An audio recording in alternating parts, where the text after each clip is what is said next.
ఐబొమ్మ పోలీసులకు తీవ్రమైన వార్నింగ్ ఇచ్చింది అనే వార్త ఇప్పుడు వైరల్ అవుతుంది. ఐబొమ్మ అంటే అందరికి తెలుసు. అదేంటంటే ఒక పైరేటెడ్ సినిమాల సైటు. అందులో క్వాలిటీ ఫిల్మ్స్ తెలుగు, ఆహ్, మిగతా భాషలు అంటే కన్నడ, తమిళు, మలయాళం, హిందీ ఈ భాషల సినిమాలన్నీ ఐబొమ్మలో వచ్చేస్తాయి.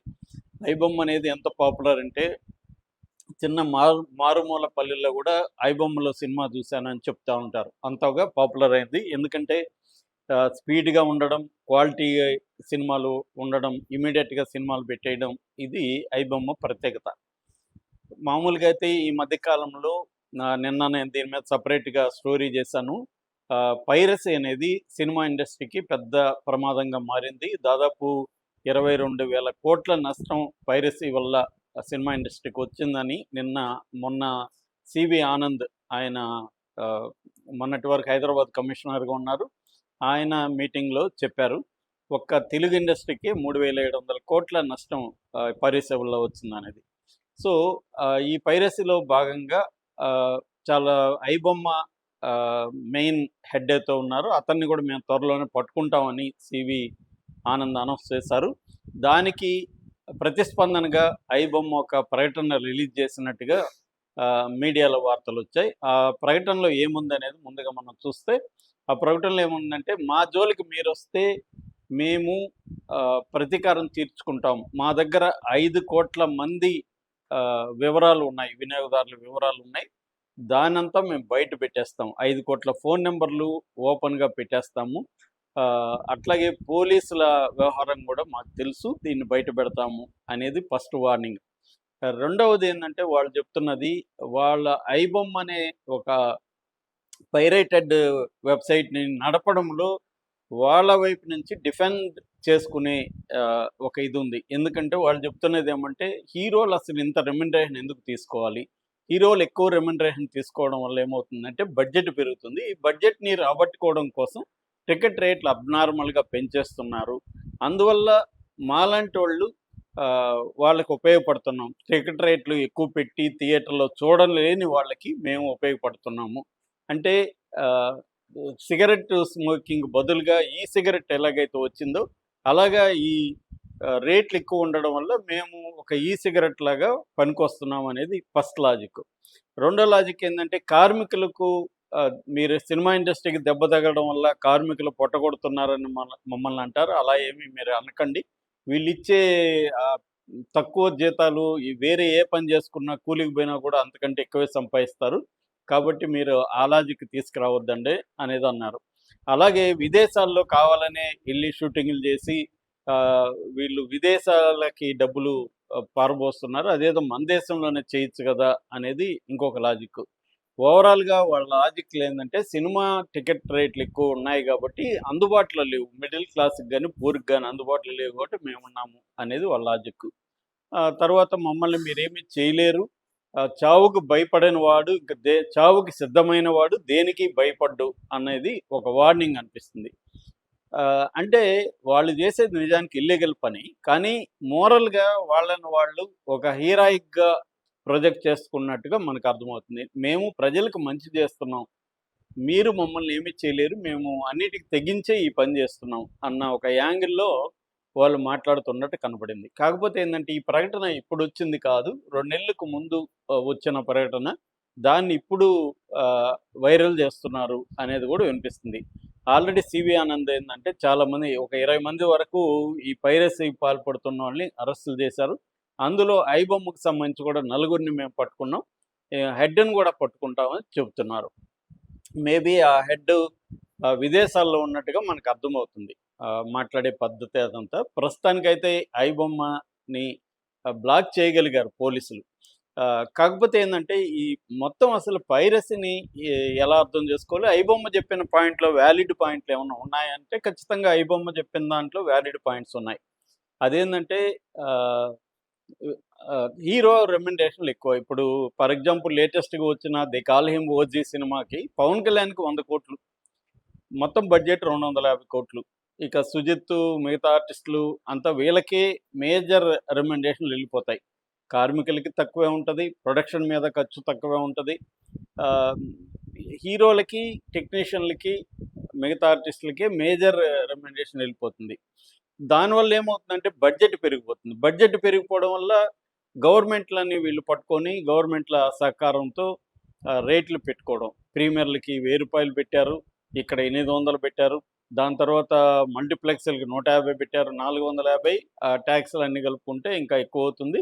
సో, మినిమమ్ టికెట్ 500, ట్రావెలు, అక్కడ పోతే కాఫీ తాగన్నా, లేకపోతే ఏదైనా పాప్‌కార్న్ తిన్నా అక్కడొక 500.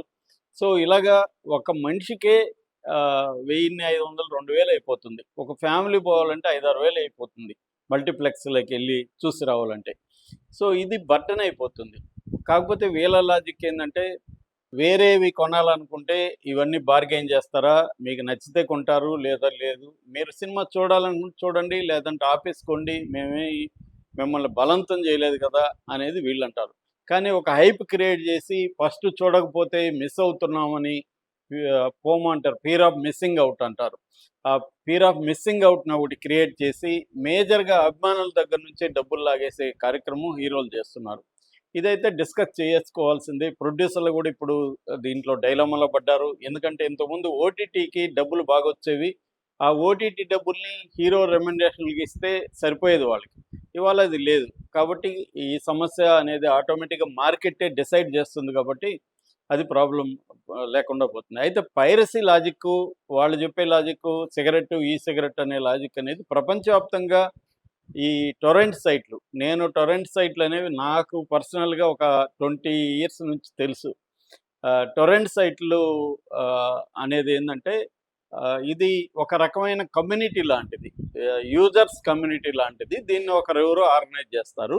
అంటే మనం ఒక సినిమా డౌన్‌లోడ్ చేసుకుంటుంటే అది బిట్లుగా డౌన్‌లోడ్ అవుతుంది. అంతా అయినాక అది ఒక దగ్గరికి ఆర్గనైజ్ చేస్తుంది. సో, ఈ బిట్లు డౌన్‌లోడ్ అవుతుంటే ఒక పక్క మందే మళ్ళీ అప్‌లోడ్ కూడా అవుతుంటుంది. దీన్నే సీడర్స్ అండ్ లీచర్స్ అంటారు. సీడర్స్ అంటే మనకి ఇస్తున్న వాళ్ళు. లీచర్స్ అంటే మన దగ్గర నుంచి తీసుకుంటున్న వాళ్ళు. ఇలాగా ఈ సినిమాలు గాని, లేకపోతే బుక్స్ గాని ఇవన్నీ ఎళ్తుంటాయి. బుక్స్ కూడా ఇదే లాజిక్ అనమాట. ఇప్పుడు దాదాపు లిబ్జన్ అనే ఒక సైట్ ఉంది. అది ఇప్పుడు ప్రెజెంట్ బ్యాన్ అయింది. దాన్ని అన్నాస్ ఆర్కైవ్ పేరుతో మళ్ళీ పెట్టారు వేరే. దాంట్లో ఒక 10,00,00,000 వరకు పుస్తకాలు ఉన్నాయన్నమాట. అట్లాగే 8,00,00,000 పైన ఆర్టికల్స్ ఉన్నాయి. అంటే ఒక ఆర్టికల్ కొనాలంటే $30-40 పెట్టాలి. కానీ దీంట్లో దొరుకుతదనమాట. పుస్తకాలు దొరకందంటూ లేదు. సో, దీనివల్ల ఏమవుతుందంటే కొత్తగా పబ్లిష్ చేసే బుక్స్ మీద ప్రభావం పడుతుంది. బుక్ ఇండస్ట్రీ ఇదే పరిస్థితి, సినిమా ఇండస్ట్రీ కూడా ఇదే పరిస్థితి. అయితే అంటే సినిమా చూడాలి, క్వాలిటీ చూడాలనుకున్నప్పుడు ఖచ్చితంగా థియేటర్‌కే వెళ్తారు.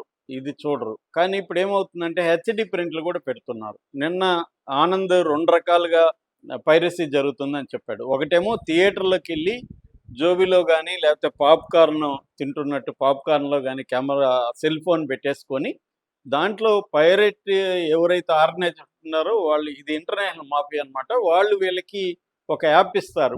ఆ యాప్ దాంట్లో యేసుకుంటే కెమెరా ఆఫ్ అయినా గూడా అది రికార్డ్ చేస్తుంది. కెమెరా స్విచ్ ఆఫ్ అయినా గూడా ఫోన్ స్విచ్ ఆఫ్ అయినా గూడా ఈ యాప్ రికార్డ్ చేసేస్తుందనమాట. అట్లాగే ఫ్లాష్ అవసరం లేదు. అటువంటి యాప్ ఉంది. సో, జోబులో పెట్టుకొని వాళ్ళు మంచి ప్లేస్‌లో కూర్చొని సినిమాని రికార్డ్ చేస్తారు. That is one thing. ఇది కెమెరా ప్రింట్ అంటారు. అంటే సినిమాలో సౌండ్‌లు, సినిమా థియేటర్‌లో సౌండ్‌లు, కేకలు, రియాక్షన్స్ కూడా దాంట్లో రికార్డ్ అయిపోతాయి. ఇది కెమెరా ప్రింట్. రెండోదేంటంటే సర్వీస్ ప్రొవైడర్స్ ఎవరైతే ఉంటారో, అంటే ఇప్పుడు క్యూబు, యూఎఫ్ఓ ఇలాంటివి వచ్చేసాయి కదా! Digital providers. వీళ్ళ సర్వర్‌లో నుంచి హ్యాక్ చేసి సినిమాల్ని కాపీ చేస్తారనమాట. ఇది సెకండ్ మెథడ్. అందువల్ల మనకు క్వాలిటీ సినిమాలొస్తాయి. ఇక మూడో మెథడ్ కూడా ఉంది. మూడో మెథడ్ ఏందంటే ఓటీటీలో పెట్టగానే సేమ్ క్వాలిటీ సినిమాని డౌన్‌లోడ్ చేయొచ్చు. దీనికేందంటే స్క్రీన్ క్యాప్చర్, వీడియో క్యాప్చర్ సాఫ్ట్‌వేర్‌లు ఉంటాయి. ఈ స్క్రీన్ క్యాప్చర్ సాఫ్ట్‌వేర్ గాని మనం ఇన్‌స్టాల్ చేసుకుంటే మన సిస్టమ్‌లో అది స్క్రీన్ మీద ప్లే అయితే దాన్ని క్యాప్చర్ చేసేస్తుంది. మళ్ళీ దాన్ని ఎడిట్ కూడా చేసుకోవచ్చు. ఇదొస్తుంది. వీళ్ళకేంటి లాభం అంటే బేసిక్‌గా betting apps, online gambling apps అనేవి దీంట్లో ప్రధానంగా యాడ్లిస్తారనమాట. అట్లాగే యూజర్ డేటాని వాడు దొంగిలిస్తారు. ఎందుకంటే ఇవాళ 60-70% పీపుల్ ఫోన్లలో సినిమాలుగా చూస్తున్నారనమాట. అందువల్ల మన ఫోన్లో నుంచి ఈ యాప్ ఏం చేస్తుందంటే వాళ్ళ యాప్ డేటానంతా లాగేసుకుంటుంది. ఈ డేటా లాగేసుకొని ఆ డేటాని మన పర్సనల్ డేటాని వాళ్ళు అమ్ముకుంటారు వేరే వాళ్ళకి. సో ఇలాగా ఈ 2 రకాలుగా వాళ్ళకి యాడ్ రెవెన్యూ అండ్ మన డేటాని అమ్ముకోవడం ద్వారా వచ్చే రెవెన్యూ వస్తుంది. ఈ నేపథ్యంలో నాకు తెలిసి అంటే ఐబొమ్మ వార్నింగ్ ఇచ్చింది కదా! ఈ వార్నింగ్‌ని ఏం చేయబోతున్నా అంటే పట్టుకోవచ్చేమో గానీ అతన్ని ఫైనల్‌గా పైరసీని అయితే ఎప్పటికి ఆపలేరనేది నాకున్న అనుభవం నుంచి నేను చెప్తున్నాను. ఎందుకంటే ఇప్పుడు ఇవన్నీ ఆపామంటున్నారు. నిన్ననే ఇడ్లీ కొట్టు, తమిళ్‌లో ఇడ్లీ కడాయి అది పెట్టేశారు నిన్ననే. ఈరోజు కాంతార ఈవెనింగ్‌కంతా వచ్చేస్తుంది చూడండి మీరు. కాబట్టి దీన్ని ఆపలేరు. ఏదో ఒక సైట్‌లో వచ్చేస్తూనే ఉంటాయన్నమాట. ఇప్పుడు బుక్కులు కూడా అమెరికా అంతా కూడా బ్యాన్ చేసింది ఈ అనేక టొరెంట్ సైట్‌లని. కానీ కొత్త కొత్త రూపాల్లో బుక్స్ సైట్లు కూడా దొరుకుతూనే ఉన్నాయన్నమాట. కాబట్టి దీన్ని కంపల్సరీ ఆపలేరు. దానికి ఆల్టర్‌నేటివ్ ఏందంటే సినిమాల్ని క్వాలిటీగా తీయడం, సినిమా థియేటర్‌కి వచ్చే విధంగా చూడడం, రేట్లు తగ్గించడం ఇవి చేయాలి తప్ప పైరసీ మీద కొంత కంట్రోల్ అయితే చేయొచ్చు కానీ కంప్లీట్‌గా నిర్మూలన మాత్రం అసాధ్యం.